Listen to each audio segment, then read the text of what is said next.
퇴직은 코앞인데 당신의 노후 준비는 안녕하십니까? 누군가는 아파트를 정리하며 전원 생활을 꿈꾸고 또 다른 이는 아직도 대출 이자에 허덕이며 은퇴를 말할 자격조차 없다고 느낍니다. 노후라는 단어가 여전히 막연하게 느껴지는 사람들이 많습니다. 마치 먼 미래의 일처럼 여겼던 은퇴가 어느덧 현실로 다가온 지금 정작 우리는 어떤 준비를 해왔을까요? 자녀 교육과 주거 비용에 쫓겨 오늘 하루를 넘기기에 급급했던 이들에게 노후는 미뤄온 과제일 뿐이었고 이 과제가 돌아올 기한은 생각보다 훨씬 빨랐습니다. 여기 세 사람의 이야기가 있습니다. 퇴직을 앞두고 삶의 무게를 다시 계산하게 된 우리 주변의 평범한 이들의 이야기입니다. 첫 번째 사례는 서울에서 30년 넘게 은행에 다녔던 조명호 씨의 이야기입니다. 그는 정년을 몇 달 앞두고도 금융 전문가로서의 자부심을 지니고 있었습니다. 자녀 교육은 끝났고 서울 외곽에 마련해둔 아파트도 있습니다. 하지만 퇴직이 가까워질수록 그는 점점 말수가 줄었습니다. 국민연금 외에 별다른 개인연금 준비가 없었던 그는 실질적인 노후 소득이 얼마나 부족한지 퇴직 설계 교육을 통해 처음으로 깨달았습니다. 그동안 자신이 쌓아온 금융 지식이 노후를 위한 설계에는 부족했음을 실감한 순간이었습니다. 퇴직금을 단단히 불려야겠다는 생각에 자산관리사와 상담을 받았지만 이미 연금계좌를 만들어 세액공제 혜택을 누릴 시간은 부족했고 안정적인 부동산 투자처도 마땅치 않았습니다. 결국 그는 아내와 함께 부부 창업을 고민 중입니다. 그는 말합니다. 돈이 없어서라기보다 매달 현금이 들어오는 구조가 없다는 게 더 무서워요. 30년간 매달 입금되던 월급이 끊긴다는 사실이 이렇게도 불안할 줄은 몰랐어요. 두 번째 사례는 대기업을 다녀 명예퇴직을 선택한 김윤정 씨입니다. 남들보다 이른 은퇴였지만 그 선택에는 나름의 계산이 있었습니다. 위에서 밀려나기 전에 스스로 나가겠다는 자존심, 그리고 퇴직금으로 자영업을 시작해 제2의 커리어를 만들 수 있으리라는 희망이었습니다. 그녀는 퇴직 후 프랜차이즈 카페를 차렸습니다. 하지만 현실은 녹록지 않았습니다. 초기 투자 비용이 예상보다 훨씬 많이 들었고 상권도 기대만큼 좋지 않았습니다. 월세와 인건비를 제하고 나면 수익은 미미했고 손님이 없는 날엔 퇴직을 너무 일찍 결정한 건 아닐까 하는 후회가 밀려왔습니다. 무엇보다 힘든 건 체력과 감정의 소진이었습니다. 회사에서의 생활은 힘들어도 내일이라는 경계가 있었지만 자영업은 생활과 일이 완전히 뒤엉켜 있었습니다. 김윤정 씨는 말합니다. 이제는 퇴직보다 퇴직 이후가 더 길다는 걸 체감해요. 준비 없이 자영업부터 시작한 건 무모한 선택이었어요.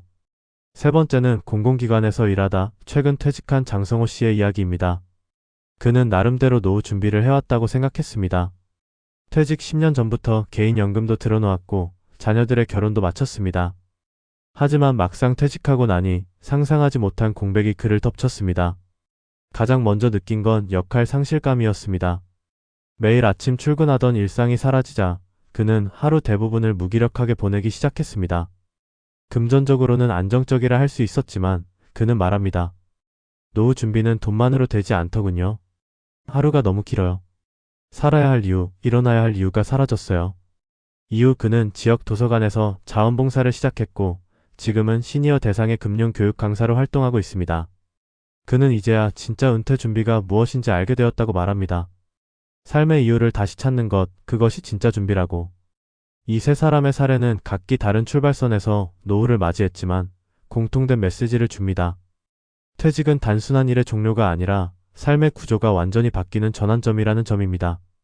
그리고 그 변화의 파도는 생각보다 훨씬 거세고 빠릅니다. 노후 준비는 단지 연금에 가입하거나 부동산을 몇 채 보유한다고 해결되는 문제가 아닙니다. 중요한 건 현금 흐름의 확보와 삶의 동기 유지입니다. 은퇴 이후 수십 년간 매달 현금을 어떻게 만들어낼 수 있을지, 그리고 나에게 어떤 삶의 의미가 남아있을지를 고민하는 것, 그것이 바로 지금 우리가 해야 할 진짜 준비입니다. 퇴직은 코앞이지만 진짜 중요한 건 그 이후입니다. 지금 당신은 어떤 준비를 하고 있습니까? 단순한 자산 목록이 아니라 은퇴 후의 시간과 관계, 의미까지 포함한 인생 설계를 시작해야 할 때입니다. 늦지 않았습니다. 단 더 이상은 미뤄선 안 됩니다.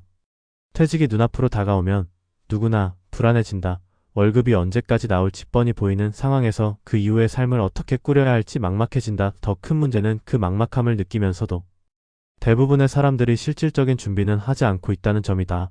퇴직 준비가 멀고 어려운 게 아니라 너무 현실적이라서 오히려 외면하는 경우가 많다. 당장 다음 달 생활비 걱정에 시달리는 사람에게 퇴직 후 30년의 삶을 상상하라는 건 사치처럼 들릴 수도 있다 하지만 퇴직은 인생의 끝이 아니라 또 다른 긴 여정의 시작이다. 준비하지 않으면 그 길은 곧바로 절벽이다. 많은 이들이 퇴직 준비를 돈의 문제로만 치환한다. 당연히 경제적인 준비는 기본이다. 하지만 요즘 시대의 퇴직 준비는 훨씬 더 입체적이고 복합적인 문제다. 과거에는 퇴직 후 국민연금에 퇴직금 조금 얹으면 먹고 살만했다. 자식들이 도와주기도 했고 의료비 걱정도 상대적으로 적었다. 하지만 지금은 다르다. 연금만으로는 부족하고 자식에게 손 벌리는 건 불가능에 가깝고 물가와 의료비는 매년 치솟는다. 게다가 은퇴 이후 기대 수명은 길어지고 있다. 단순히 오래 사는 게 문제가 아니라 그 시간을 어떤 질로 살아갈 수 있느냐가 진짜 고민이다. 첫 번째로 고민해야 할 건 당연히 현금 흐름이다. 퇴직 후에도 매달 들어오는 고정적인 수입원이 있어야 안정감이 생긴다. 국민연금이나 퇴직연금은 기본이다. 여기에 더해 개인연금이나 배당소득, 임대소득 같은 대체 수입이 필요한 시대다. 그런데도 많은 사람들이 퇴직을 코앞에 두고서야 이 사실을 실감한다. 지금까지는 월급이 들어왔기 때문에 미래에 대한 긴장감이 없었던 거다. 하지만 그 월급이 끊기는 순간 현실은 정면으로 들이닥친다. 여기서부터 후회가 시작된다. 왜 미리 연금 저축을 준비하지 않았는지, 왜 매달 들어오는 구조를 만들지 않았는지, 왜 자산을 현금화해 운영하는 방법을 익히지 않았는지. 두 번째는 관계와 역할의 문제다. 직장을 그만두면 그동안 속해 있던 사회적 위치도 함께 사라진다. 출근하지 않는다는 건 동료와의 단절을 의미하고 사람 만나는 빈도가 급격히 줄어든다. 그동안 명함이 자신의 정체성이었던 사람은 그 명함을 내려놓는 순간 자신의 존재 가치도 함께 사라졌다고 느낀다. 이때 찾아오는 게 바로 정체성 혼란과 우울이다. 특히 남성의 경우 일에서의 성공과 존재감을 동일시하는 경향이 강해서 이 충격이 더 크다. 가족과의 관계도 문제다. 그동안은 아버지 역할 하나로 가족 내의 위치가 유지됐지만 퇴직 후 경제적 기여가 줄어들면 가족 안에서의 위치도 흔들린다. 아이들은 크고 배우자는 각자의 삶이 있는데 본인만 소외감을 느끼는 것이다. 그래서 퇴직 이후에는 새롭게 나의 존재 이유를 찾아야 한다. 새로운 역할과 관계가 반드시 필요하다. 세 번째는 건강이다. 사실 가장 중요하면서도 가장 간과되는 문제다. 퇴직 후에는 시간이 많아지니 운동도 하고 병원도 자주 가겠다고들 한다. 하지만 현실은 다르다. 무기력과 우울감이 겹치면 오히려 건강관리에 소홀해지고 작은 병 하나가 큰 병이 되기도 한다. 여기에 경제적 여유가 없으면 정기검진이나 치료 자체를 미루게 되고 결과적으로 건강을 잃게 된다. 건강은 곧 경제와 연결된다. 병원비가 부담이 되면 생활 전반이 위축되고 활동성도 줄어든다. 따라서 퇴직 전부터 건강은 미리 챙겨야 한다. 규칙적인 운동과 식습관은 기본이고 각종 만성질환 관리도 필수다. 무엇보다 정신 건강에 대한 대비도 중요하다. 나이 들어 병보다 무서운 게 외로움이고 우울이다. 결국 퇴직 준비는 돈, 시간, 관계, 건강이라는 네 가지 키워드를 중심으로 돌아간다. 이 네 가지가 균형을 이루지 못하면 아무리 돈이 많아도 불행할 수 있고 아무리 건강해도 외롭고 쓸쓸할 수 있다. 중요한 건 지금 당장 이 네 가지를 점검하고 하나씩 채워나가는 일이다. 퇴직이 닥쳤을 때 모든 걸 바꾸겠다는 생각은 현실적이지 않다. 이미 시작된 변화는 늦게 따라갈수록 더 많은 비용과 스트레스를 요구한다. 많은 사람들이 아직 일할 수 있으니 괜찮다고 말한다. 하지만 진짜 문제는 일할 수 없는 순간이다. 몸이 아프거나 가족에게 일이 생기거나 갑작스럽게 경제 상황이 바뀌는 일은 언제든지 일어날 수 있다. 그때서야 준비하겠다는 건 위험한 착각이다. 지금은 괜찮지만 내년에도 괜찮을지는 아무도 장담할 수 없다.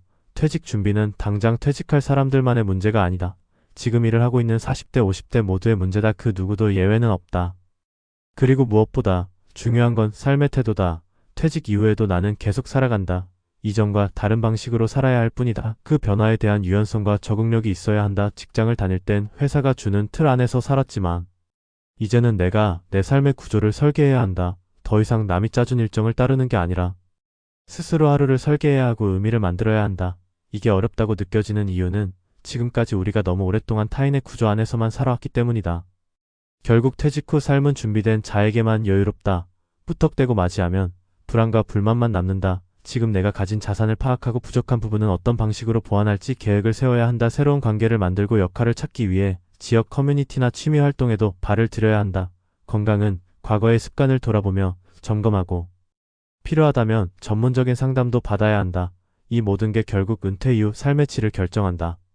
퇴직은 끝이 아니야. 한 챕터가 끝나고 또 다른 인생의 문이 열리는 순간이다. 그 문 앞에서 주저앉을지 아니면 새로운 걸음으로 나아갈지는 지금의 준비에 달려있다. 당신의 노후는 지금. 안녕하십니까? 그렇지 않다면 오늘부터 준비를 시작해도 늦지 않다. 단지 더 이상은 외면하지 말아야 한다는 것. 그게 당신의 미래를 바꾸는 첫 걸음이다.